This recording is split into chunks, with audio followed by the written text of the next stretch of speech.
Hello students, welcome back. So in the last video, we have checked regarding the reduction, oxidation and the redox reaction. So let us start with the electrochemical series. What is this electrochemical series then? Details of the electrochemical series we are going to study in PUC second year or class 12. But here let us take a look in short. So this electrochemical series means it is a table which is going to represent various metals or the ions which are arranged in decreasing order of their tendency to release electron. So decreasing order of what? Of releasing the electrons. So highest to lowest. Okay. So this is how we are going to look for. So this is called as the electrochemical series. It is also represented as the increasing order of standard reduction potential. So simple words is nothing but decreasing order of their tendency to release the electrons. Suppose if we have the example like copper, zinc and silver, the tendency to release the electrons are: zinc is going to release electron fast compared to that of copper, compared to that of silver. So therefore the tendency to release the electrons is from highest to lowest like zinc, copper and silver. Such a type of a series of various elements is called as the electrochemical series. Based upon their tendency to lose the electron, it is going to develop the reduction potential. Hence, we also call it as the standard reduction potential. Based on this one, we have the further reactions, means which one has the capacity to lose the electron, which has the capacity to gain the electron. Based on that one, we have the formation of the redox reaction, and hence we have termed the electrochemical series. Since the beginning, we are talking about the oxidation and reduction. Now let us take a look of what is this oxidation state or what is meant by oxidation number. Oxidation number means it is an apparent or a real charge on one atom of the element. We say apparent. Apparent means what? It is a false charge or it may be a real charge. So either a false charge or a real charge on one atom of an element, either in the combined state or an uncombined state, we call it as the oxidation number. In simple words, it is the charge possessed by an atom in a molecule or an ion. So that charge, we call it as what? We call it as the oxidation number or oxidation state. Now what does this mean? Suppose already as we have considered example of NaCl. In this NaCl, the charge possessed by Na is +1.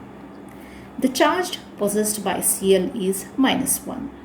So in this molecule NaCl, the charge possessed by Na is +1 is called its oxidation state or oxidation number. The charge possessed by Cl is called as the -1, that is either it can be oxidation state or a oxidation number of Cl in this molecule. Hence, this type of the charges we call it as the oxidation number or it is also called as oxidation state. But these are the real charges because this is the ionic substance. Means when they are going to split, they form plus Na and Cl minus. These charges means complete transfer of electron is taking place in the ionic reaction. But suppose if you have the covalent molecule like Cl and Cl. So in case of this one, this is a covalent molecule where there is equal distribution of the charges, means this molecule is formed by equal sharing. In this case, what we are going to we call it as the apparent or the false charge. So this, if it acquires positive charge, this will acquire a negative charge. So this is a false charge. So in a covalent molecule, we call it as a false charge. So we call it as apparent charge. So therefore, either it can be a real charge or it can be an apparent charge. So whatever the charge is possessed by an atom in a molecule or in an ion, we call it as the oxidation number. Now, what are the rules to assign this oxidation number? So they are coming with a certain set of rules. So let us take a look of these rules. The oxidation number of each atom in the elemental state or in the uncombined state is 0. Means oxidation number of each of the atom in case of the molecules or in case of the atom in the uncombined state, means it is not combining with anything, it is in the elemental form. Like for Cl2, Cl gas, that is the halogen gas. So this chlorine gas, it is in the elemental state, oxidation state is 0. Hydrogen H2 is in uncombined state, it's not combined with anything, so it is uncombined state, oxidation state is 0. Ozone, oxidation state is 0. Oxygen also has oxidation state of 0. Sulfur in any form, if it is uncombined state, it is 0. Sodium in uncombined state, it is 0. So in this way, any of the elements in its uncombined state, in the elemental state, it is 0. Then the oxidation state or the oxidation number, in short we have written it as O dot n. This oxidation number of an ion is equal to its charge. Means what? Suppose if I have Cl minus, means this minus indicates what? It is having -1 charge. Na plus, means this plus indicates what? The ion, whatever the charge is possessed by an individual ion.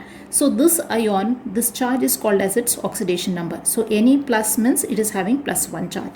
Suppose I have Mg2 plus. Mg2 plus means what? Its oxidation number is what? +2. So in this way, we have the oxidation number of an ion which is equal to its charge. The oxidation number of hydrogen in all its compound is +1 except in metal hydrides where it is -1.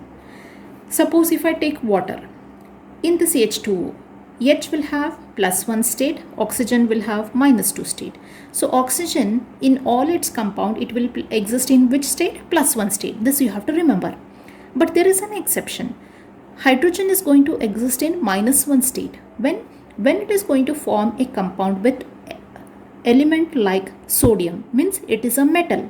So hydrogen, if it is forming a compound with electropositive metal like sodium, potassium, any of these, so the compound formed is a hydride. In that case, metal is always in the positive +1 oxidation state here, or plus positive oxidation state. Hydrogen will exist in -1 state in that case. So sodium hydride, which is a metal hydride, in this case hydrogen will have what? -1 charge. But otherwise, general oxidation state of hydrogen is what? +1. In the same way, the oxidation number of oxygen in all its compound is -2, except in peroxide where it is -1, and in superoxide it is -1/2. So you should remember this. Oxidation state can either be a whole number or it can be a fraction, it can be 0, it can be negative state, it can be a positive state. Here, in case of molecule like water, the general oxidation state of oxygen is what? -2. But in peroxide like H2O2, the oxidation state of each of this oxygen is what? -1. And in superoxide like K2O, its oxidation state is what? -1/2. Also, oxygen can exist in positive oxidation state. Remember, oxygen is an electronegative element, but still it can show a positive oxidation state only when it is forming the compound with fluorine, which is more electronegative than oxygen. So in compound like OF2, its oxidation state is +2, and O2F2, its oxidation is plus 1. So therefore, other than these compounds, the general oxidation state of oxygen is how much? It is minus 2. In most of its compound, it is minus 2 with certain exception. Next to that one, the oxidation state or the oxidation number of halogen, that is the 17th group element, in their compound is minus 1. So as we write fluorine, always minus 1, chlorine, bromine, etc., all of them are in the minus 1 state. But in the interhalogen compound, more electronegative atom will have minus 1 state and the other will have a positive variable oxidation state. Now what does this mean? Suppose if I take compound like NaCl, halogen Cl is in the minus 1 state, this counterpart is in the positive oxidation state. So in most of its compound, all the halogen like Cl, Br, I, all these are existing in minus 1 state. But it is also observed that it forms an interhalogen compound. Interhalogen compound means two halogen compounds, two halogen are going to combine to form an interhalogen compound like ICl3. Now in this ICl3, what is happening? Here Cl being more electronegative will be in the minus 1 oxidation state and I being more electropositive compared to Cl, it will have positive oxidation state. So therefore, in this case what has happened, Cl will show minus 1 state but I will show what? Plus 3 oxidation state, which is also an halogen. But still it is showing positive oxidation state only when it is forming what? It is forming a compound with another halogen.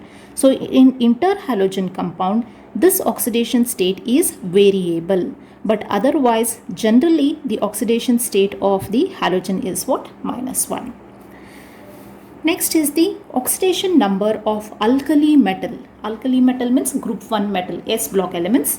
Alkali metal is always plus 1 and that of alkaline earth metal group 2 is always plus 2 in all its compound.